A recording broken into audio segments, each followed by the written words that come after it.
Welcome to Sweet Dreams Storytelling, where we unwind, relax, and drift into dreamland. I'm your host, Mike, and I'm so glad you're joining me tonight. Let's get cozy and settle in. Story for this evening is The Dragon Who Hated Fire. Chapter 1, The Hatchling Who Shivered. Deep in the heart of the Emberstone Mountains, where the caves glowed with the light of molten rock and the air trembled with heat, 5 dragon eggs rested in a nest of obsidian and ash. The Fireclaw clan had guarded these eggs for months, keeping them warm with gentle breaths of flame and whispered lullabies that crackled like sparks. The eggs were round and sturdy, their shells veined with glowing red lines like rivers of lava. 4 of them rocked and rolled with life. Little claws tapped from the inside, muffled squeaks echoed in the stone chamber. One by one, they began to hatch. Crack! A red tail poked through the first shell, followed by a head crowned with golden horns. This was Blaze, bold and strong. The second egg burst open with a small explosion of sparks. That was Ember, fierce and eager. Then came Pyra and Cinder, twins who emerged tumbling and laughing, shooting little puffs of flame as if they were already competing. But the 5th egg, darker than the rest, and traced not with glowing red but with soft silver blue veins, did not move. "Is it too cold?" muttered one of the Fireclaw elders, frowning. "No," said Mother Dragon with a furrowed brow, pressing her warm body closer. "He's just different." The other hatchlings were already breathing smoke and trying to set the hay on fire. Their roars echoed through the den. Small but proud, they wrestled and practiced their first growls. Everyone clapped their claws and flapped their wings in celebration. But the 5th egg remained still. Finally, on the 3rd night, when thunder rumbled across the mountains and a cool mist rolled in from the forest below, the egg began to tremble. A quiet tap, then another, then the tiniest of cracks, spreading like frost across the shell. Out rolled a small, silver-scaled dragon with soft ridges down his back and delicate, misty eyes, the color of morning fog. His wings were thinner, his body more slender, and when the heat of the cave hit him, he whimpered. "AIDS. He's cold," gasped Pyra, pulling her tail away from him. "No," said Blaze with a chuckle. "He shivered, like a squirrel." "He's not glowing red at all," Ember sneered. "Is he even one of us?" The little dragon looked around, blinking. Instead of curling toward the fire like his siblings, he crawled to the cave's edge, where a light drizzle was falling from the stone ceiling. He tilted his head, stuck out his tongue, and tasted the cool water. A soft sigh escaped his lips, his eyes sparkled. "What should we call him?" asked Cinder, watching curiously. Mother Dragon tilted her head, thoughtful. "Nimbus," she said finally, "for the clouds that bring rain. He's different, but no less ours." Nimbus liked the sound of his name. He smiled, but it wasn't wide and toothy like his siblings. It was quiet and small, like a drizzle on leaves. When the clan gathered the next day to teach the hatchlings to breathe fire, Nimbus watched from the shadows. His siblings roared and coughed, producing sparks and bursts of flame that danced in the air. But when Nimbus tried, all he managed was a puff of cold mist, a couple of snowflakes, even. The others laughed. "He's a snow dragon," snorted Blaze. "Maybe he belongs with the Ice Fangs." Nimbus lowered his head and shuffled away, finding solace near a puddle that had formed in a dip in the stone floor. He looked at his reflection, silver scales, foggy eyes, a little bit too small, a little bit too soft. He didn't belong here. But as he lay there, a breeze swirled in through the cave mouth, carrying the scent of pine trees, wet moss, and distant thunder. Nimbus lifted his head. The breeze whispered through his scales and ruffled his wings gently. He smiled again, just a little. Maybe, just maybe, he wasn't a mistake. Maybe he was meant for something different. Chapter 2, The Ember Trials. Every year when the skies turned orange with summer heat and the molten rivers bubbled their loudest, the young dragons of the Fireclaw clan participated in the Ember Trials. It was the most important event in a young dragon's life, a ceremony that proved they were growing into true fire breathers. The whole clan would gather in the Ashen Arena, a vast crater ringed with volcanic stone and glowing with lava vents. Smoke curled up into the sky, and the air shimmered with heat. Nimbus stood at the edge of the arena with the other hatchlings. His silver scales reflected the light of the lava, giving him an odd glow that made him look even more out of place. The heat prickled his skin, and he longed for a cool breeze. But today there were no clouds, just sun and smoke. Blaze was first to step forward. He puffed out his chest, flapped his wings with flair, and roared a fireball so large it singed the stone around him. "Excellent projection," called out Elder Scale, the oldest and most respected dragon of the clan. "A true fireclaw." Blaze smirked and strutted back, bumping shoulders with Nimbus as he passed. "Hope you've brought a bucket of water for your turn," he whispered. Ember followed, breathing a steady stream of golden flame, then Pyra and Cinder, who performed a twin routine, twisting their fire into a double helix of heat.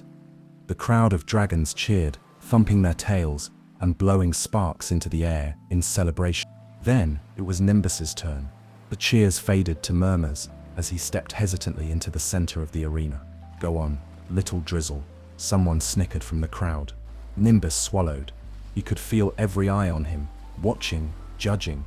His siblings' achievements still hung in the air like the smoke from their fire. He didn't want to outshine them, he just wanted to belong. He planted his feet, just like he'd been taught. Inhale. Focus. Push from the chest. He opened his mouth, and out came a puff of cool mist. Silence. Then laughter. "Was that a sneeze?" cried Cinder, giggling. "I think he made it colder in here," Ember howled. Even some of the elders tried to hide their chuckles. Nimbus's face burned, not with fire, but shame. His tail curled inward, and he took a step back, blinking against the sudden sting in his eyes. But then something odd happened. A tiny breeze stirred in the arena. Clouds, small and silver, began to gather above the ring. No one had noticed at first. It was so subtle, but Nimbus felt it. The mist he had breathed out shimmered, and from it, a soft drizzle began to fall over the lava rocks. The crowd hushed. Steam rose from the cracks in the stone as the rain met heat, hissing gently. The lava hissed but didn't vanish. Instead, it cooled just slightly, forming little glassy black puddles that reflected the silver sky. Nimbus stood very still. He hadn't meant to do it. Not really, but it had happened, because of him. "Enough," said Elder Scale finally, his voice hardening. "This is the Ember Trials, not a weather experiment. Return to your place." Nimbus nodded, heart sinking, and slunk back to the edge of the arena. His siblings were still laughing. Even his mother looked unsure. He sat down beside a small puddle left behind by the rain. In it, he saw his reflection again. Still silver, still different, still not enough. But far above the arena, unnoticed by most, a single storm cloud lingered. It hovered for a moment longer than it should have, then vanished. Chapter 3: Whispering Winds.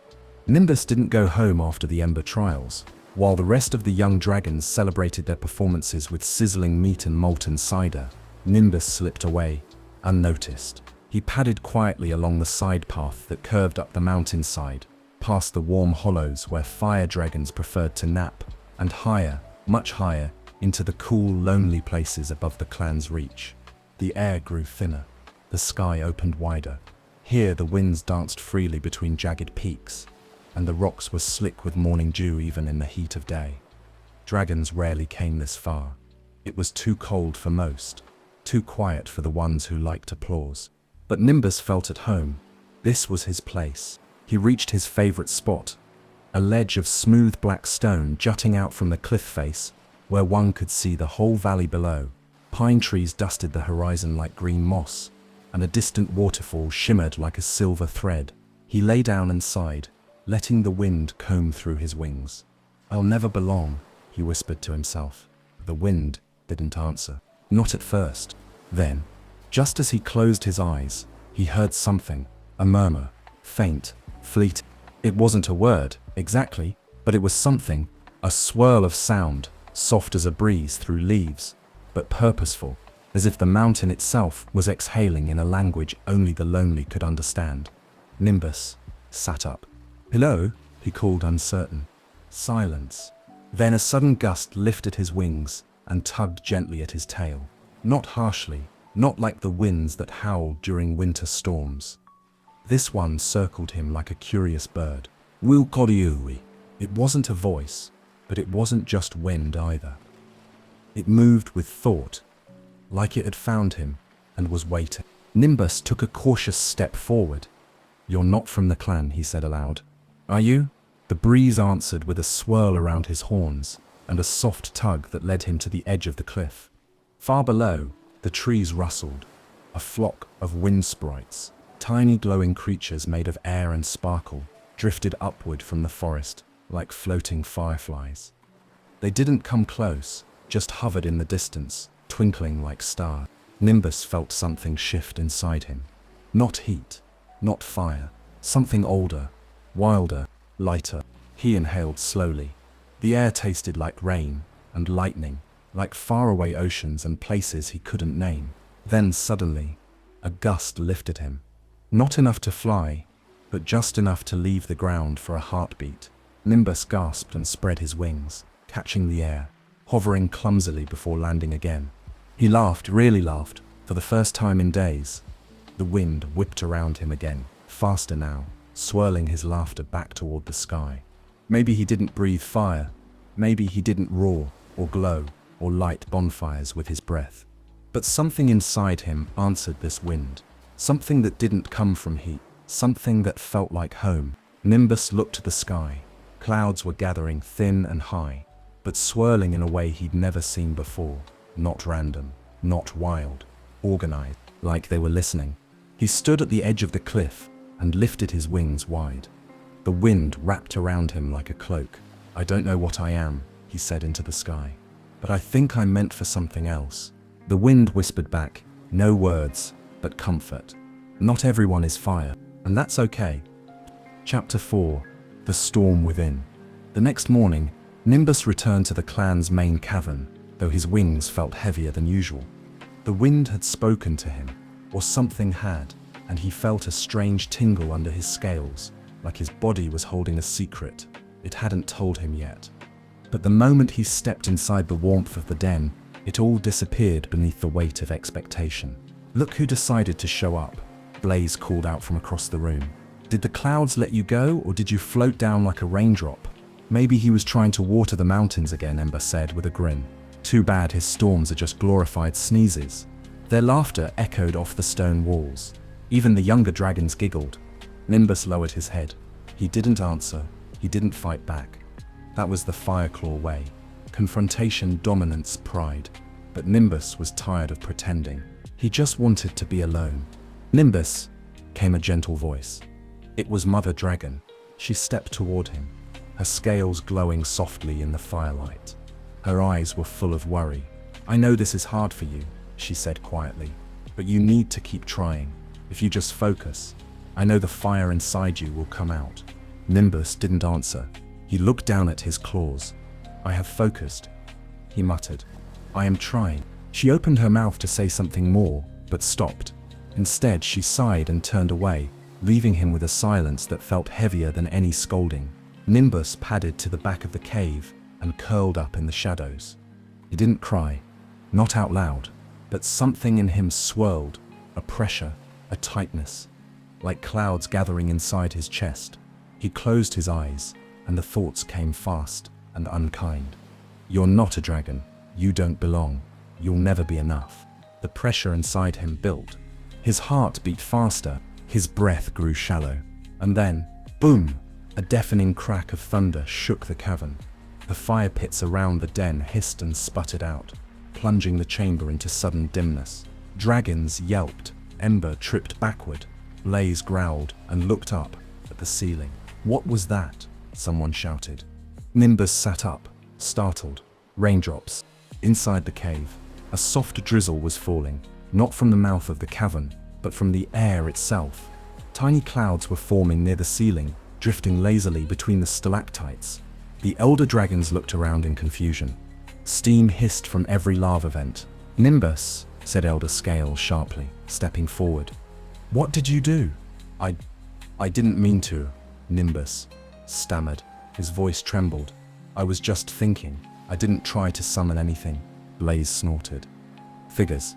He can't breathe fire, but he can throw a tantrum that ruins dinner. This isn't natural," Scale muttered, narrowing his eyes. The drizzle stopped. The clouds faded. The silence that followed felt colder than Nimbus's rain. He didn't wait to be punished. He turned and ran through the tunnels, past the lava pools, up the mountain path, until the heat gave way to sky again. He burst onto his cliff ledge, gasping for breath, and sat down hard. The wind met him instantly, curling around his wings like it had been waiting. "What is happening to me?" he whispered. A breeze stirred his scales. Above him, storm clouds began to gather, not dark and dangerous, but silver-edged and glowing.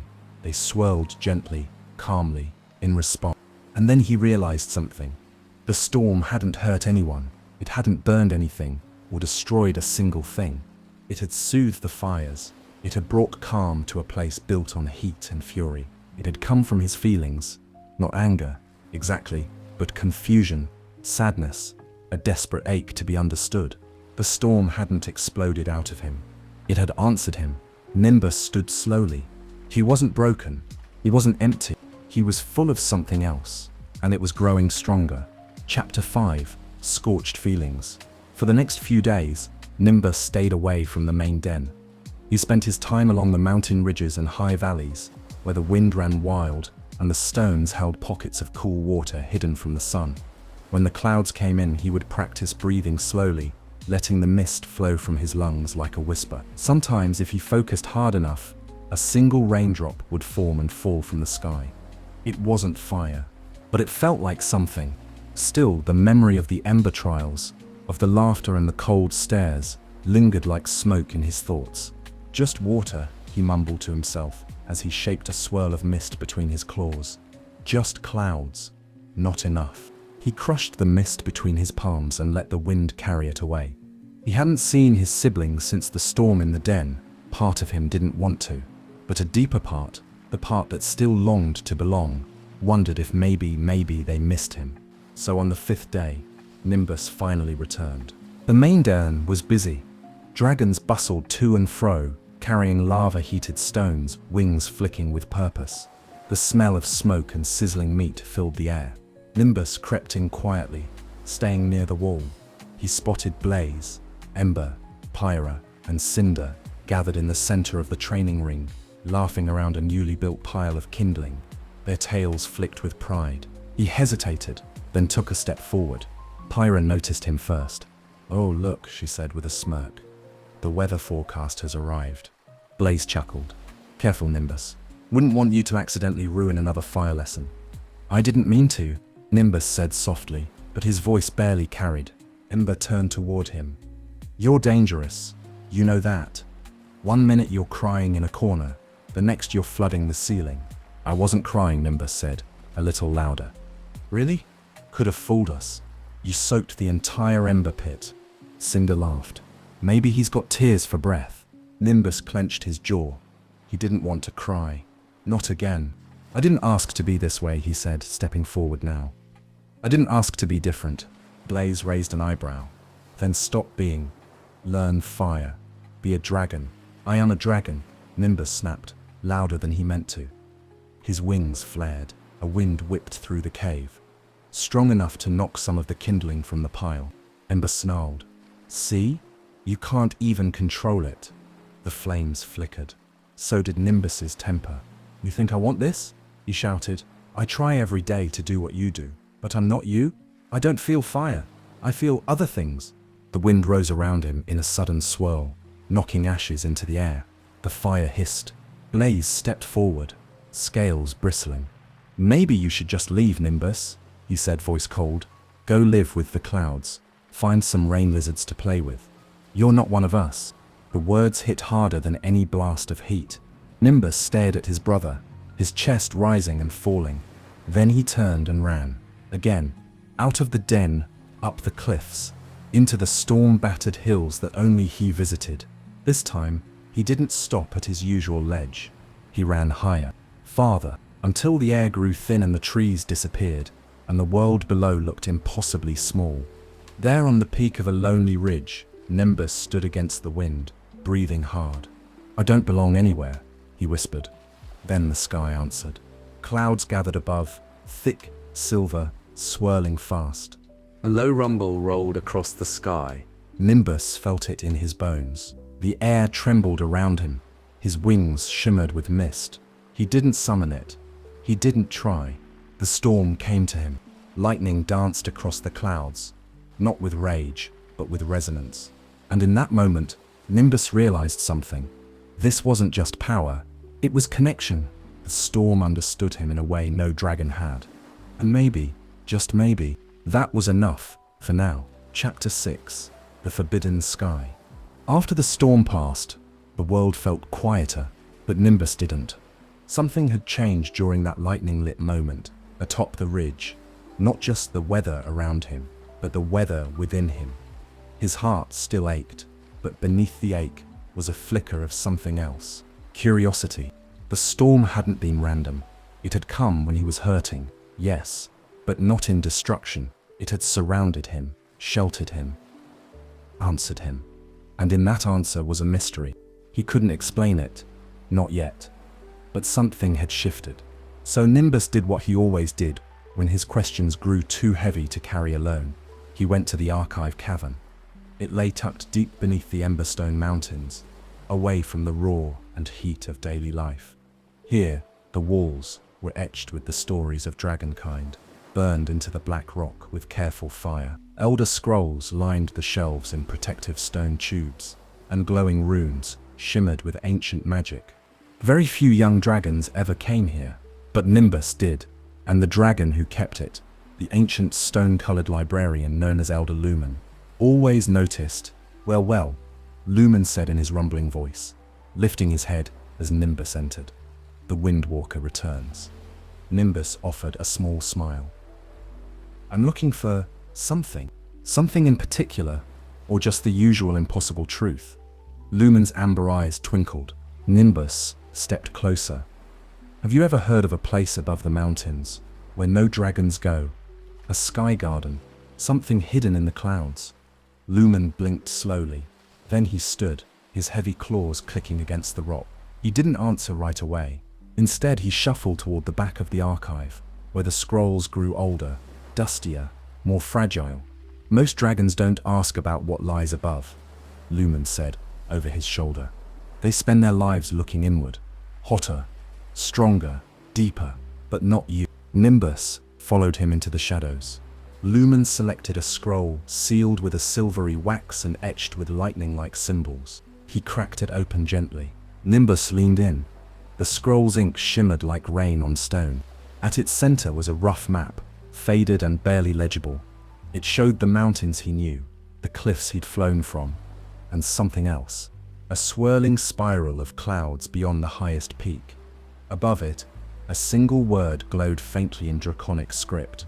Kelembra, the garden in the sky, Lumen said quietly. It's legend, a place only reachable by those who don't fear the storm, a sanctuary for what fire can't touch. Nimbus stared at it, transfixed. It's real? He asked. Lumen shrugged. Maybe. The elders say the sky shifts to hide it, that only a dragon who belongs to the wind can follow the path. No one's seen it in many, many generations. Nimbus's breath caught. Maybe a dragon who belongs to the wind, like me. How do I find it? Lumen smiled, slow and strange. You don't chase the sky, Nimbus. You listen to it. He rolled up the scroll and handed it to the young dragon. But if the wind truly calls you, this map may answer. Nimbus took the scroll in his claws. The parchment tingled. A breeze stirred, though no tunnel was open. Why is it forbidden? He asked softly. Lumen looked out toward the mouth of the cavern. Because it's where dragons go when fire no longer leads them. And because those who control the flame fear what lies beyond it. Nimbus looked back down at the scroll. The path was barely visible, twisting, narrow, uncertain. Just like him. I'll find it, he whispered. The air shifted, as if in agreement. Above him, far beyond the stone, clouds were gathering once again, waiting. Chapter 7. A Map in the Mist. Nimbus tucked the scroll beneath his wing and left the archive cavern as dusk fell across the Emberstone Mountains. The sky was streaked with ash-pink clouds and gold-tinged light.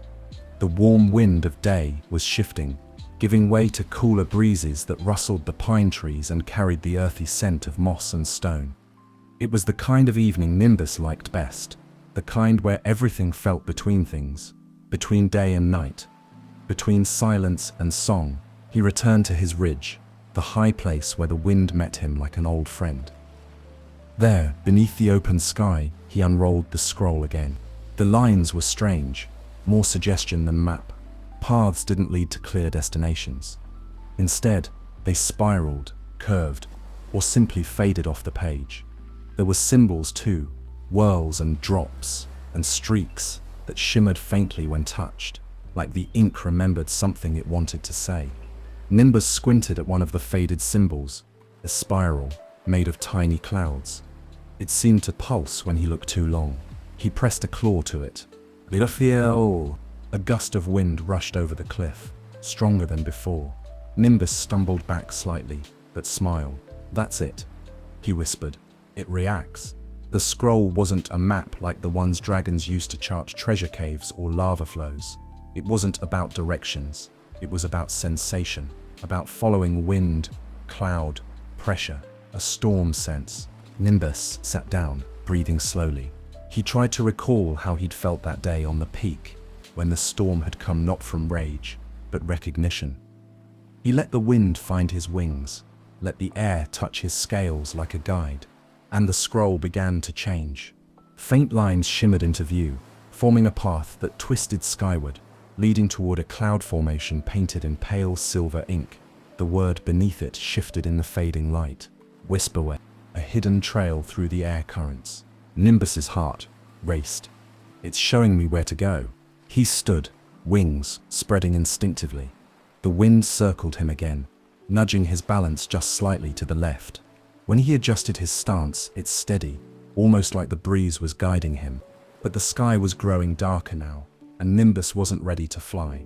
Not yet, not into the unknown. So he practiced. Each evening, Nimbus returned to the ledge with the scroll.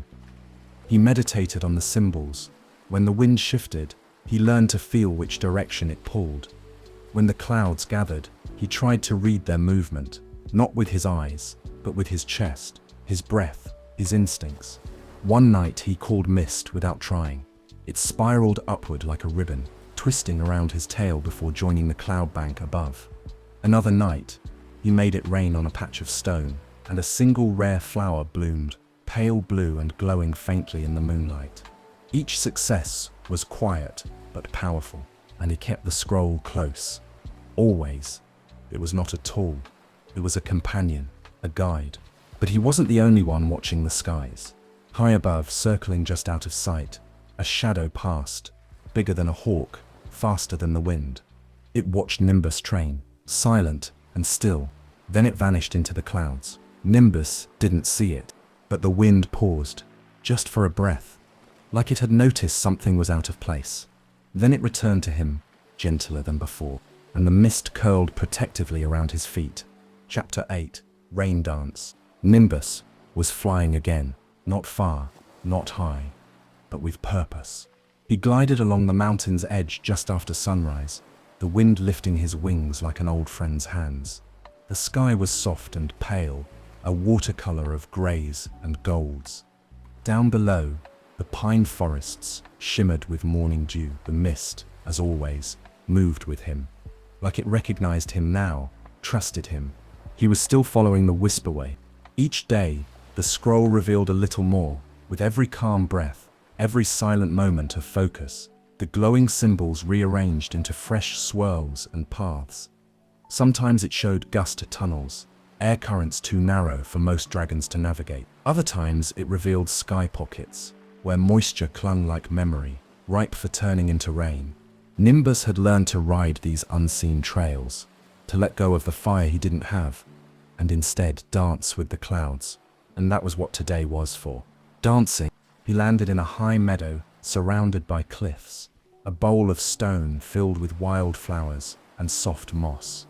The air smelled like new rain. Small puffs of clouds hovered above, drifting lazily. This was where he practiced now, hidden skyfield he had discovered only by reading the scroll and trusting the wind's gentle nudge.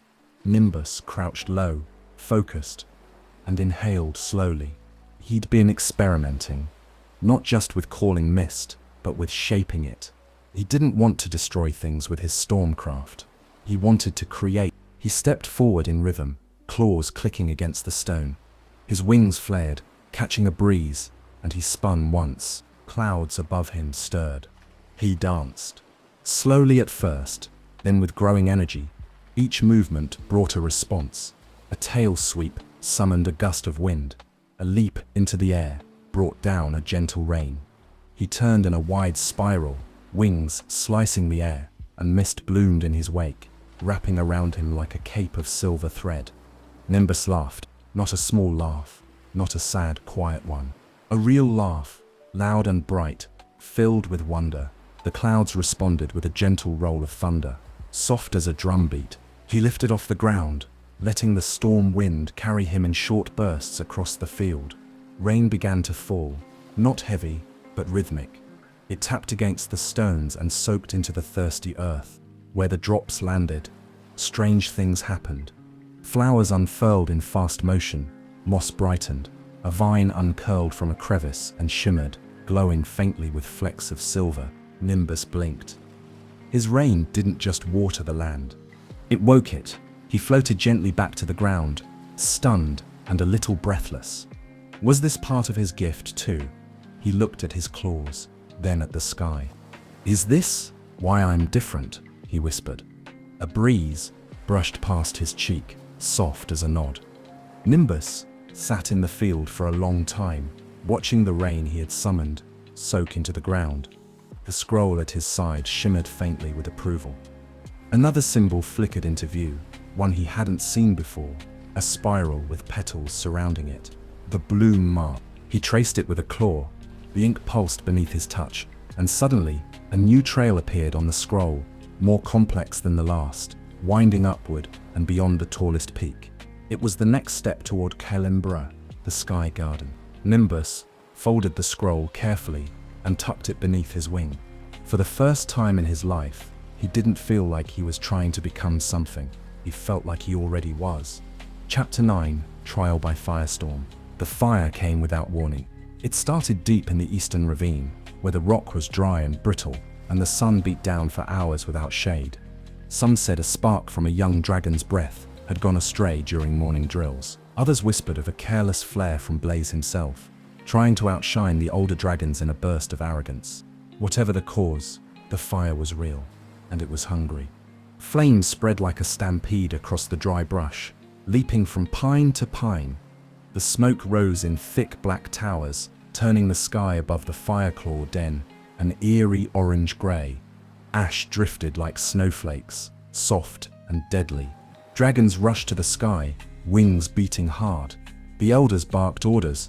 Fire lines were formed, long chains of dragons attempting to burn the fire back with controlled heat, a strange technique that required precision, not power. But the blaze was faster, hotter and wild. From his ledge, far above, Nimbus smelled the smoke before he saw it. He looked up from his scroll, confused at first, then alarmed as the wind shifted and the first curls of ash stung his eyes. He climbed higher for a better view and gasped. The valley was on fire. "Blaze," he cried instinctively. "Pyra, cinder." His wings snapped open, and without thinking he leapt into the sky. He wasn't ready for battle. He wasn't trained to fight fire with fire. But something else moved in him now. He followed the smoke, not through it, but around it, tracing the high winds above the blaze. Already, embers were leaping to new ridgelines. Trees exploded into heat and light. Animals fled in all directions. And there, on a cliff surrounded by flame, were his siblings. Blaze and Pyra had gotten cut off from the main flight line, while helping a clutch of hatchlings escape. Now they were trapped, ringed by fire, wings pressed to the ground as heat rose like a wall. "Nimbus," Pyra called out, voice hoarse. He dove lower, heart pounding. The air was chaotic. Gusts pulled in every direction, smoke blinding and thick. He couldn't reach them through the fire. But maybe he didn't have to. Nimbus hovered just above the cliff and shut his eyes. He didn't reach for anger or fear. He reached for that stillness he'd found on the cliff. That place where storm and sky spoke without words. that quiet space between his heartbeats. He inhaled, the wind answered. Above him, clouds gathered so fast the sky seemed to blink. The first drops hit his wings like ice. Then, crack, thunder split the air. Nimbus raised his claws to the sky and called. Rain fell in a sudden wave. Not a drizzle, not a mist, a downpour. It slammed into the fire with a hissing roar, steam pouring off the trees as if the forest itself was exhaling. The flames tried to fight back, but the rain thickened, heavy and cold, soaking the ground in minutes. Below, Blaze stared up in disbelief as the wall of fire around him dimmed, flickered and died. Nimbus landed, shaking and breathless. The storm above rumbled, still watchful. "Are you okay?" he panted. Blaze blinked, stunned. You put it out." Nimbus nodded weakly. "I think so. I thought you couldn't breathe fire," Pyra said, stepping forward. "I can't," Nimbus said, "but I can do this."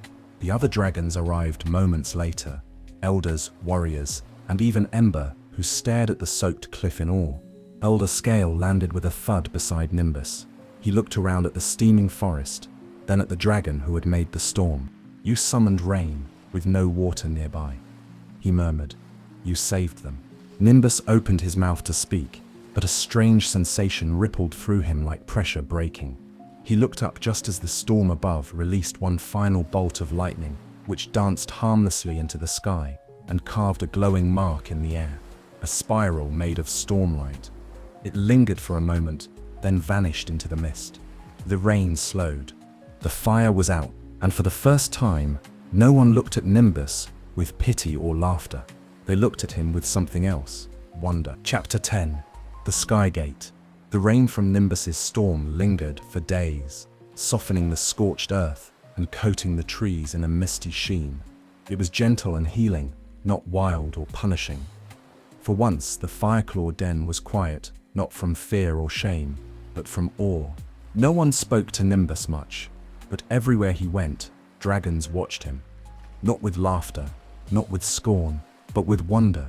He didn't know how to feel about that. Part of him wanted to stay hidden. Part of him wanted to fly away. But something stronger, something older, called him upward. The scroll had changed again. The morning after the firestorm, a new symbol had appeared at the center, a circle of clouds, broken by a single slash of light. Beneath it, 3 draconic runes shimmered in pale blue ink. The Skygate. Nimbus traced them with his claw, and the map shimmered, revealing a path he had never seen before. A straight, spiraling column of air, hidden in the high peaks north of Emberstone, a current that didn't follow wind or land, but followed storm logic. Invisible to most, dangerous to those who forced it. But if one listened, truly listened, it would open. So Nimbus followed it. He flew for 2 days, resting only when the winds told him to. He trusted the map's instinct more than his own eyes, and the clouds, though thick, parted when he asked. Eventually, he found the place, a crescent-shaped plateau nestled between jagged cliffs, higher than any dragon usually dared fly. No vegetation grew here. The rocks were smooth, almost polished, and oddly warm beneath his feet, but the air was still, suspiciously still. Nimbus stepped forward. The scroll pulsed under his wing. He unfurled it. The runes glowed. And then, without warning, the wind began to howl. Not in fear. In recognition, Nimbus crouched low, his wings folding tight as the spiral of air above the plateau took form. A funnel of clouds spinning gently, rimmed with silver lightning. It didn't roar, it sang, a low, layered hum, like a song too ancient to remember. Nimbus stared up, heart pounding. This was not a storm, it was a doorway. He had found the Skygate. He stepped to the edge of the vortex. As he did, mist curled up from the ground and wrapped around his legs like vines, beckoning him forward. He looked down at his claws, then back at the sky. "I'm not ready," he whispered. The wind tugged gently at his wings. "Yes, you are," it seemed to say. Nimbus took a deep breath. He spread his wings, and he leapt. The wind caught him instantly, not like falling, like rising. He spun upward into the spiral, through the mist, through the hum, through the shimmer of electric light. Clouds swirled around him, parting like curtains, opening to a sky that felt bigger than the world he had known.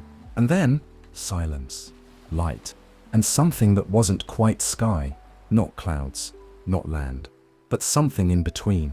A floating stretch of green rimmed in silver fog, waterfalls that poured from nowhere into crystal pools, flowers that shimmered when touched by wind, trees that sang when it rained. He had crossed through. Nimbus hovered in stunned silence. He had found it.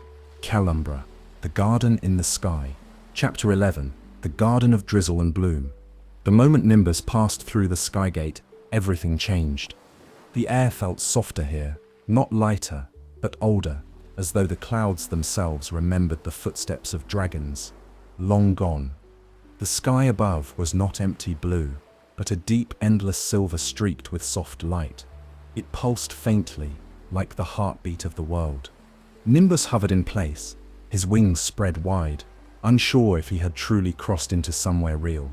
Below him stretched a vast floating landscape, an island suspended in sky. Waterfalls poured off the edges into open air, evaporating into mist before they ever hit anything solid. Lush groves of glowing trees shifted gently in the breeze, their leaves glittering like they had been dusted with stars. Strange flowers bloomed in clusters, some big as tents, others so small they hovered mid-air on curling tendrils of vapor. The garden wasn't silent, it hummed, a low, peaceful sound like wind chimes in a dream.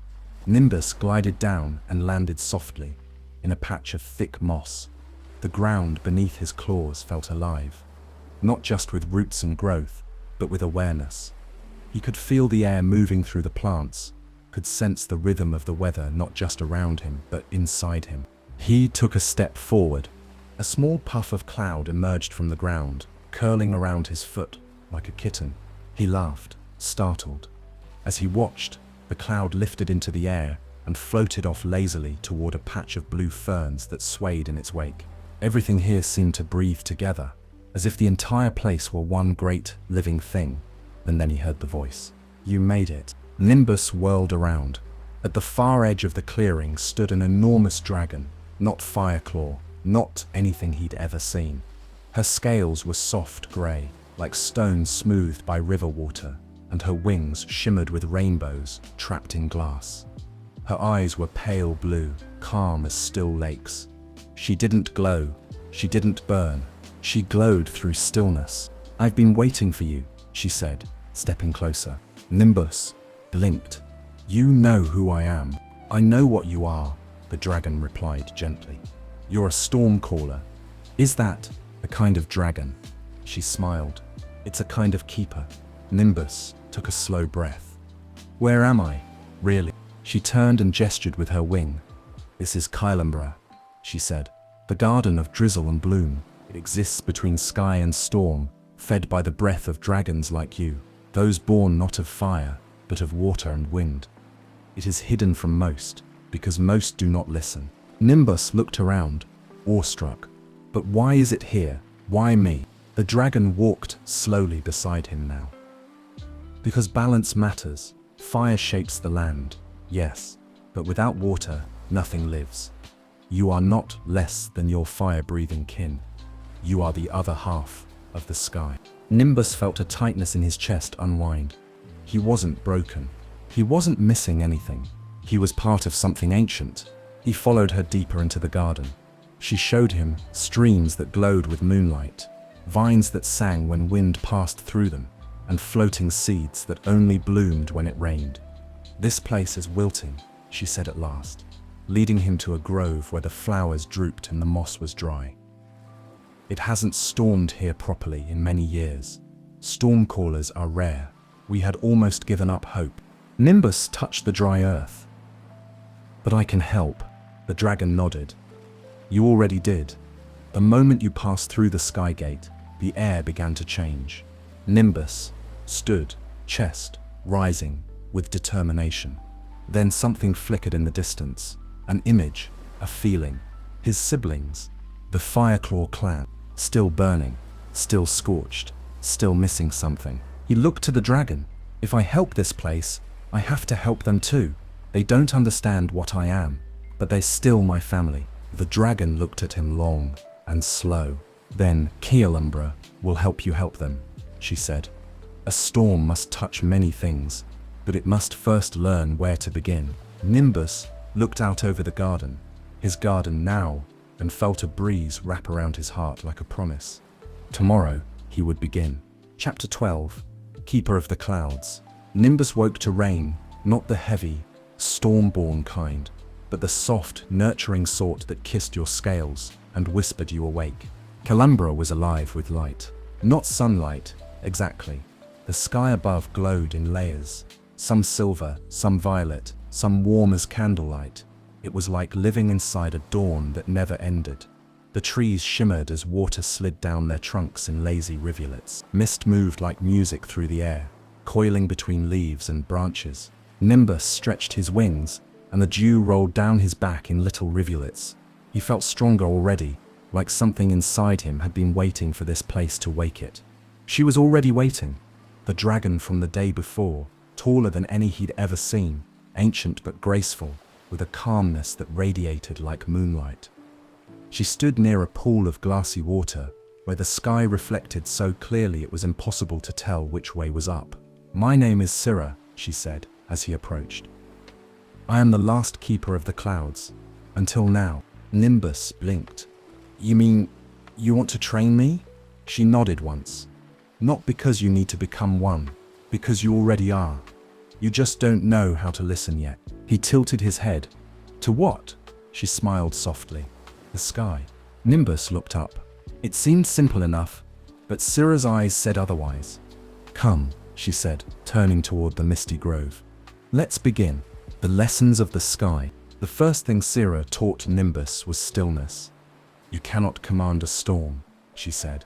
"You must understand it. A storm is not a weapon. It is a language." They sat for hours beside whispering brooks and under cloud-laced trees. Serene taught him how to breathe with the sky, deep, slow, and steady.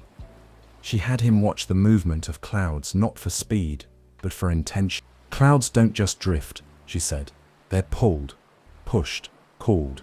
In time, Nimbus learned to feel the difference between a wind stirred by heat and one born from pressure, between mist that clung to sorrow and rain that fell with joy. It was exhausting work, but it felt right. Storm shaping. Then came the harder part, shaping weather itself. Serene led him to the Cloudrise Spire, a tall pillar of floating stone at the garden's edge, surrounded by an open sky. "Here," she said, "you learn what kind of storm lives in you." She stepped back. Nimbus stood alone in the middle of the ring of sky. He closed his eyes, breathed, listened, then he reached, not with claws or voice, but with his whole self. Mist stirred. A low rumble answered. He drew in the wind and let it out slowly, and clouds gathered. Not wild, not angry, curious. Nimbus moved one claw in a spiral, and the clouds obeyed. He arched his back, spread his wings, and called not with sound but with emotion. Rain fell, gentle, and where it touched the floating stone, life bloomed. Serene watched from a distance, her eyes unreadable. When it was done, Nimbus collapsed in the moss, exhausted but smiling. Serene stepped beside him and placed a wing gently over his back. "You're learning faster than I thought," she said. "You're not just a storm caller, Nimbus." He looked up, blinking. "Then what am I?" She met his eyes. "You are the next keeper." Nimbus's heart skipped. "But I'm not ready," he said. "I've only just arrived. I don't even know if I can help Kialumbra the way it needs." "You don't need to be ready," she said. "You just need to remain present, listening, willing to feel what others avoid. A keeper's strength is not in force, but in empathy." Nimbus stared out at the garden, his garden now. In some way, he thought of his siblings, his clan, the fire claws still burning below. He thought of all the dragons who feared what they didn't understand, and for the first time he didn't feel helpless. He felt cold. That night, Nimbus stood alone at the edge of the sky garden, where the clouds parted to reveal the world below. The fires in the valley were gone now, snuffed out by his storm, but scars remained. Scorched trees, dry lakes, lonely dragons. He touched the edge of the scroll, now folded and marked with new symbols. Spirals, petals, rainfall, thunderbolts woven into vine shapes. There were more storms to call, more places to heal, but not just here, down there, too. And Nimbus knew the storm within him wasn't meant to be hidden.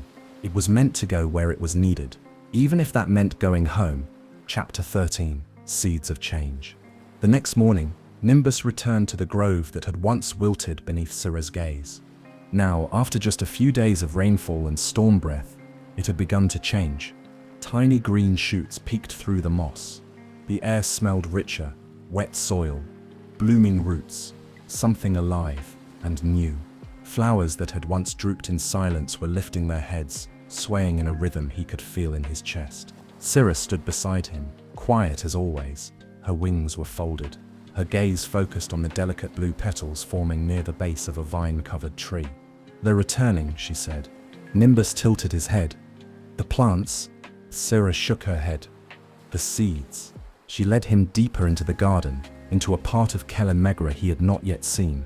The air grew denser here, not darker, but older.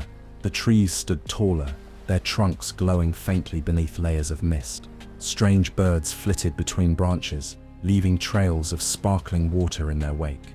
At the center of it all stood a large stone basin filled with swirling water. Around it, hundreds, maybe thousands of seeds floated in gentle rotation, each one encased in a bubble of mist. Some pulsed with faint light. Others glowed brightly. A few flickered like candle flames about to go out. Nimbus stepped closer. He felt their presence like heartbeats. "What is this?" he asked. Sarah's voice was low. "The seed heart, Kalimbra's gift to the world." She dipped a claw into the water, and one of the glowing seeds drifted toward her. "These are storm-born seeds carried only by rain, nurtured only by certain kinds of sky. Each one contains something unique. A flower that cures fireburn, a vine that cools magma, a root that sings to sleeping trees. But they cannot grow in flame. They cannot bloom in heat." She looked at Nimbus now. "They need you." Nimbus blinked. "Me? You've already awakened the outer gardens," Syrah said. "But now, Kalimbra responds more deeply. It's ready to send life back into the world." She gestured to the seed heart.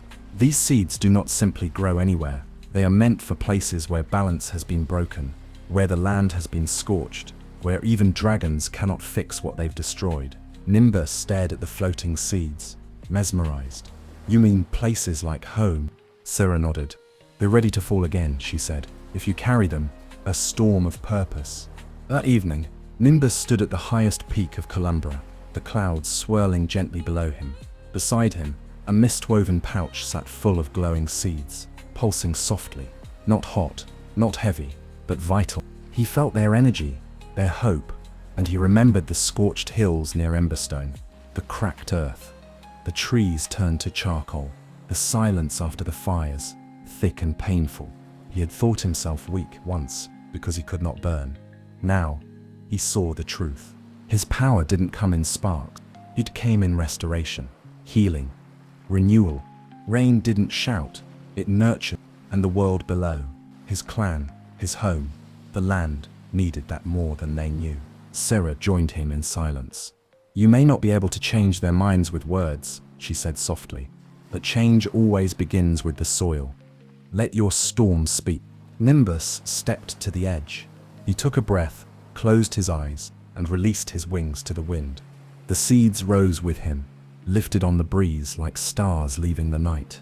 And Nimbus, stormcaller, keeper, healer, descended back into the world below. Chapter 14, The Fire Below. Nimbus descended from Kalimbra like a falling cloud.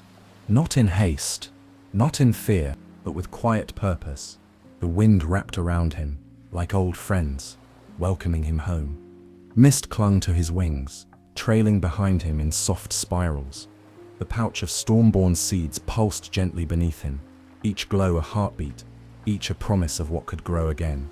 He hadn't been gone long, but everything below had changed. The Emberstone Mountains no longer crackled with power. The great lava flows had slowed to a sluggish crawl. Smoke no longer danced from the den's mouth. It hung low in the air, thick and heavy. The land looked tired, dry, scorched, Nimbus hovered above the valley, scanning the forests. Where once pine trees had stood tall, there were blackened stumps and brittle limbs. Where meadows had once shimmered with life, there were patches of cracked, dusty earth. And the rivers were low, barely moving, their banks choked with ash and dead grass. He flew lower, and that's when he saw them. Fireclaw dragons gathered around the rim of the ashen arena, not in celebration, but in argument. Elder Scale stood at the center, voice booming. "We can't light the inner chambers. Even with full flame, our breath has weakened," snapped another elder. "The heat is fading. Even the younglings struggle now. The lava wells are cooling," Scale growled. "It's not natural. This land was born of fire. Maybe it's dying from it too," someone else muttered, almost too quietly to be heard. Nimbus landed on a nearby cliff, unseen. His chest ached. They didn't understand it yet, but he did. Their fire was no longer balancing the land. Without rain, without growth, without the other half of the sky. Even dragons of flame were losing their strength. They were overburned, and the land was turning on them. Just then, a loud crack split the air. A tree collapsed down the mountainside, dry and brittle as bone. Sparks flew. A thin flame licked up the bark. Slow, but determined, the dragons turned in alarm. "We just cleared that slope," Ember shouted. Blaze dove toward it, roaring a gust of fire, but the blaze only widened. Dry winds fed it greedily. No moisture in the air. No storm to smother it. They were losing control again. Nimbus stepped to the edge of his perch. He couldn't watch anymore. He inhaled, not in fear, but in calling. The wind answered instantly. A hush fell over the mountainside as a cloud gathered above the fire, grey and full. It formed fast, too fast. The dragons turned, one by one, their heads lifting to the sky. Raindrops began to fall, then the mist, then the downpour. Steam hissed from the slope as the flame died before it could spread. The air filled with the scent of cooled ash. And from the sky, Nimbus descended. Not hiding, not sneaking, but rising downward. His wings shone with stormlight. The seeds tucked beneath them pulsed like stars through his translucent mist. The rain followed him like a crown. Gasps echoed from the gathered dragons. "Is that Nimbus? He's different." Nimbus landed softly on the blackened earth. Blaze stepped forward slowly, uncertain. His eyes searched Nimbus's face, as if seeing him for the first time. "You did that?" Nimbus nodded. "I've been to the sky beyond the sky. I found the garden of drizzle and bloom. I've learned who I am." No one spoke. The rain fell. In silence, Nimbus stepped forward, opening his wings, and the seeds of Kaelumbra scattered with the storm. They fell gently, embedding into the soil, curling into cracks and crevices, each one glowing faintly as it touched the earth. The mist guided them like careful hands. The rain softened the ground around them, and though nothing bloomed yet, something unmistakable stirred. Hope. Elder Scale stepped closer, staring. "What are you, Nimbus?" The young dragon looked at the sky, then at the others. "I'm not fire," he said, "but I'm still part of the flame." He looked toward the still smoking slope, "and I'm here to bring the balance back." Chapter 15. A Storm Reborn. The storm didn't end. Not that night. Not the next morning. It wasn't a downpour that flooded or frightened, but a gentle, persistent rain that lingered like a lullaby. It swept through the Emberstone Valley like a long-forgotten song, finally remembered. And wherever Nimbus walked, the land listened. He returned to the slope where the fire had flared and found it already softening. Charcoal black earth had turned a deep brown. Little tufts of green had started poking through the ash. The seeds he'd released from Kaelumbra were waking. The Fireclaws didn't know what to do with what they saw.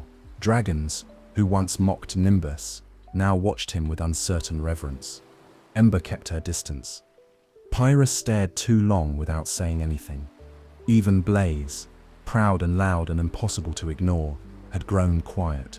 He wasn't sure they understood yet, but they noticed. Nimbus kept moving. Every day, he flew over new ground, dried riverbeds, hollow forests, lava fields gone cold, and at each place, he called the rain. At first it came slowly, hesitant, then stronger. Storms gathered around him, not in anger, but in loyalty. Clouds curved to his will. Lightning danced for joy, not fury. Rain fell where it was needed, sometimes only in a single grove, other times in great sweeping arcs across the hills. One morning, he found the hatchling fields where the youngest dragons once learned to fly, dry and cracked. The grass had vanished. The shallow pond was a puddle of dust. He stood in the center and closed his eyes. He didn't push. He invited. The clouds came. Rain poured. The pond filled. And from the soil, blue flowers bloomed, petaled and glowing with a strange silver sheen. Not just decoration, healing plants, the kind Sura had once whispered about. A gift only rain could bring. A shift in the flame. By the end of the week, the den had changed. Dragons who once trained by competing with fire, now trained by tempering it. Younglings were taught to breathe heat and cool, to know when to scorch and when to step back. They watched the rain. Some even asked to touch the mist as it curled around their wings. Blaze approached Nimbus one evening, looking more uncertain than ever. "You really made the sky listen to you," he said. "It listens like it trusts you." Nimbus didn't boast. He just nodded. "It listens because I listened first." Blaze looked at the slope below, where moss was now spreading between the rocks. He exhaled, not fire, but a soft breath of steam. "I still don't get it," he said, "but I'm glad you came back." Nimbus smiled. "So am I." The ceremony. Elder Scale summoned the clan on the 7th day after Nimbus's return. They gathered in the Ashen Arena once more. But this time, the lava pits had cooled. In their place were pools of hot spring water, filled by the storm and warmed by gentle fire. It was no longer a battleground, it was a meeting ground. Nimbus stood before the elders, mist drifting softly behind him like a robe. The seeds of Calumbra bloomed quietly in pockets along the stone walls, releasing fragrance instead of smoke. Scale stepped forward. "We once believed fire was strength," he said, "that only heat could shape the world." He turned to Nimbus. "But we see now that fire without rain is destruction, and flame without storm is imbalance." He lifted his wings high. "In honor of what has been healed and what has begun to grow, I declare Nimbus of the Storm, a true protector of the valley. Not Fireclaw, not Skyfang, but something new." The dragons stomped their feet, not in mockery, not in confusion, but in celebration. Nimbus bowed his head, not in shame, but in honor. That night, as rain fell gently across the valley, a new kind of fire glowed across the mountains. Not wild, not dangerous. Lanterns, carved from volcanic glass, each lit with soft flame, each circled with rings of mist, summoned by Nimbus's quiet breath. Fire and water, together, for the first time in memory. Chapter 16, The Rain Dancers Return. For as long as Nimbus could remember, he had dreamed of one thing: being part of his clan. Not just tolerated, not pitied, but belonging. And now, that dream was blooming. Slowly, like one of Calumbra's sky flowers. But undeniably, the Fireclaws were changing. Not overnight, not all at once, but piece by piece, rain by rain. The younglings who once mocked Nimbus now gathered around him, curious and excited. "Can you show us how to make the clouds dance again?" one asked, wings twitching. "I saw mist swirl around you like a scarf." Nimbus smiled. "It's not something you make, it's something you invite." He showed them how to stand still and listen, how to breathe with the wind and hum with the rain.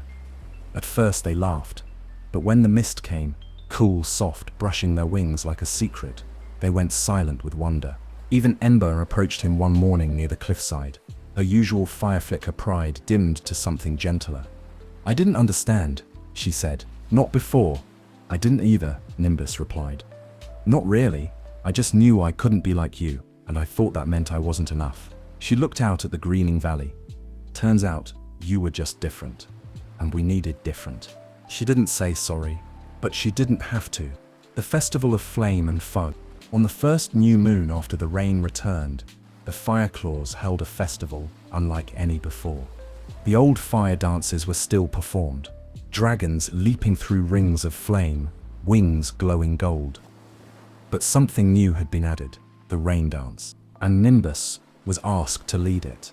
The entire clan gathered in the central arena, now half covered in moss, with small stone pools reflecting the starless sky. Lanterns floated in midair, enchanted by glimmers of mist and tethered to soft wind currents. Circles of stones had been set with puddles of glowing water, collected rain from Nimbus's storms. As the fire dancers finished their final leap, the arena grew quiet. All eyes turned to Nimbus. He stepped forward, not with force, but grace. He didn't roar. He didn't flare his wings in challenge. He moved softly, a step, a spin, a sway of his tail, and the rain began. It started as a mist, curling from his breath like fog in the morning. Then clouds formed overhead, light, playful, with just a touch of silver. Nimbus danced through the puddles, twirling slowly. The water rose in spirals, following him, responding to every motion like it knew him. Flowers in the stone rings opened as he passed. Mist trailed from his wings like ribbons. And then it happened. For the first time in Fireclaw memory, the entire clan joined the rain. Dragons stepped into the arena, not to fight, but to move. Not to outdo, but to flow. Ember spun in a ripple of steam. Cinder leapt through a rain arch that Nimbus shaped with a flick of his claws. Pyra breathed a low flame into the mist, and it shimmered gold instead of burning. Fire and water, together, music without sound, joy without heat. By the time the clouds cleared and the stars emerged, the arena glowed with lanterns, dew, laughter, and new life sprouting from every crack in the stone. Nimbus stood at the center of it all, his scales wet with rain and light. For the first time, he didn't feel like an outsider. He felt like a catalyst, the bridge between what was and what could be. Later that night, Blaze found him on their childhood ledge, staring up at the moonless sky. "You know," Blaze said, flopping down beside him, "for a while I thought you were just broken." Nimbus chuckled. "So did I." Blaze looked at him sideways. "You're not." Nimbus didn't answer right away. He just breathed deeply, watching a few leftover clouds drift lazily across the stars. "I'm not fire," he said finally, "but I'm part of the sky." Blaze nudged him. "You're part of us too." And for once, Nimbus believed it. Chapter 17, Two Elements, One Sky. The rains continued, not as endless storms, but in rhythms. Soft, steady, purposeful. Where once Emberstone's fire ran unchecked, now it shared space with puddles, moss, and green. Lava still flowed in the deep chambers, but not alone. It coursed beside underground streams, no longer drying them out, but fueling their warmth. The balance had begun. But Nimbus knew balance wasn't just something that happened. It had to be taught. And so, he did. Alongside Elder Scale and Syrah, who had come down from Kelumbra for the first time in decades, Nimbus helped reshape the way the Fireclaws trained their young. The Ember trials were not abolished. Fire was still honored, but they were changed. No longer were hatchlings judged solely by the size of their flame. Now each dragon had to master two trials. The trial of flame, where they showed strength, passion, and creative control, and the trial of sky, where they showed patience, awareness, and their connection to the elements around them. Fire, yes, but also wind, water, and even silence. Nimbus led the first sky trials himself. He watched as a young dragon named Flicker struggled to calm her breathing and summon even the lightest breeze. He watched her tail twitch with frustration. She stomped, she huffed, she almost gave up. Nimbus sat beside her quietly. "Stillness isn't something you make," he said. "It's something you allow." Flicker blinked, confused. "But I don't want to be still. I want to do something." Nimbus smiled. "Try listening instead." And when she did, when she finally closed her eyes and breathed, not to create, but to receive, the wind came. A small one, enough to lift a single leaf. But it moved, and she laughed with wonder. A new kind of fire. Some dragons resisted the change. "What's next?" One grumbled. "Storm cloud ceremonies instead of lava feasts." "We've always thrived on heat," another snorted. "Water puts out fire." "No," Elder Scale said firmly. "Water makes it matter." Nimbus didn't fight those voices with arguments. He showed them. He led them to the cliffs where Calimbra's seeds had taken root, now blooming into flowers that glowed with healing light. A single blossom, when steeped in water, could soothe a fire burn faster than any salve. Another had leaves that cooled magma without extinguishing it, making construction safer and faster. What you once feared, Nimbus told them, is what will carry us forward. And finally, they began to believe. A sky shift. One dawn, Nimbus stood with Syrah at the edge of the cliff where he had once come to hide from his clan. Now, young dragons came here to learn, to breathe, to listen. Syrah turned to him, wind gently tugging at her feathers. "You've done it," she said. "You've brought Calimbra down from the clouds." Nimbus looked out over the valley. Smoke still rose from the dens, but now it rose beside steam. The trees were greener. The river flowed again. Rain and fire danced in harmony. "I didn't bring it down," he said. "I just helped them remember they could look up." Syrah smiled. "You've done what no keeper ever dared," she said. "You didn't guard the sky, you shared it." Nimbus felt the truth of her words settle into his heart like the final piece of a storm. Not thunder, not wind, peace. Two elements, one sky. That evening, Nimbus climbed to his ledge one last time, though it wasn't just his anymore. Younglings had carved steps into the stone. Ferns and mosses grew around its base. A hollow pool at its edge glimmered with rainwater and firelight. Blaze joined him, wings twitching from a long day of teaching. "You think they'll really keep it up?" he asked. "They already are," Nimbus said. "Not perfectly, but that's what balance is. It moves. It adapts." Blaze nodded. "I still breathe fire first," Nimbus grinned. "And I still summon storms when I sneeze." They both laughed. Then Blaze added, "But now, I listen to the wind before I light the sky." Nimbus looked up. The stars were visible tonight, clear, quiet, and reflected perfectly in the pool below. He had once feared that sky, thinking he'd never reach it. Now, it was inside him and shared by everyone. Chapter 18. Home among the storms. The rain came again that night, soft and steady. It didn't arrive with thunder or lightning, or with the wild rush of a sky cracking open. It came quietly, like a friend knocking gently at the door. Nimbus stood alone beneath it, wings folded, watching the droplets ripple across the shallow pools near the valley's edge. His scales shimmered with mist. A few seedlings poked up through cracks in the stone, leaves trembling with life. He closed his eyes.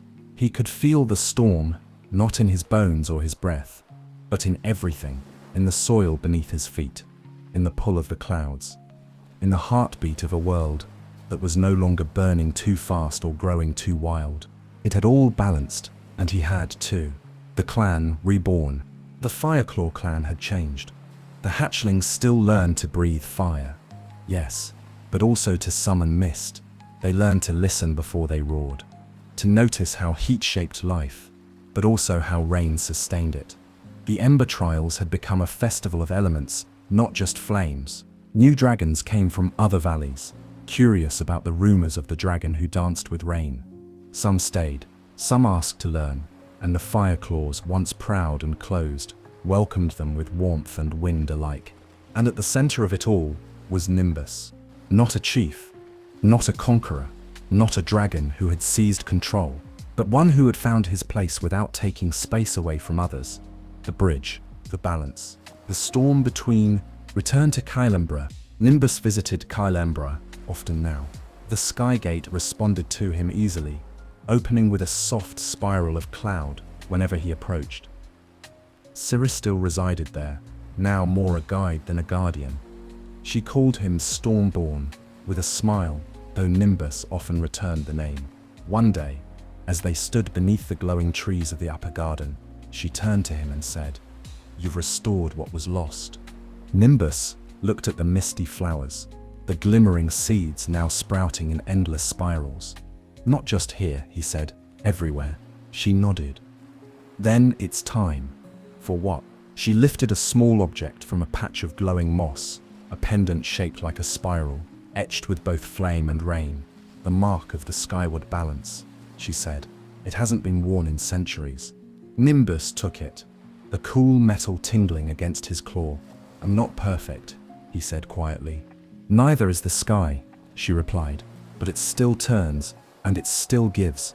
Home among the storm, Nimbus returned to the ledge where he'd once hidden from his siblings. The wind there was still the same, cool, kind, curious. But he wasn't the same. He didn't hide now. He rested. Young dragons visited him often now. They called him Mistwing, or Cloudwalker, or sometimes just Nimbus the Gentle. He taught them to shape rain, to feel pressure in the air, to wait for the moment the wind would listen. But mostly, he taught them not to fear who they were. One evening, as a sunset storm rolled in across the peaks, Blaze landed beside him, shaking water from his wings. Looks like your kind of night, Blaze said. Perfect, Nimbus replied. Blaze glanced at the sky. Funny, when we were young you always said you hated fire. Nimbus smiled as thunder rumbled softly. I never hated fire, he said. I just didn't know what I was meant to be. And now? Nimbus looked out over the valley. Firelight and moonlight, smoke and mist, laughter echoing from below, seeds glowing in the rain. Now, he said, I'm home. The end. Thanks for spending this quiet time with me here at Sweet Dreams Storytelling. I hope you're feeling relaxed, peaceful, and ready for a restful sleep. As we say goodnight, let the calm background music guide you gently into dreamland. Before you go, don't forget to like the video and subscribe, and until next time, rest well.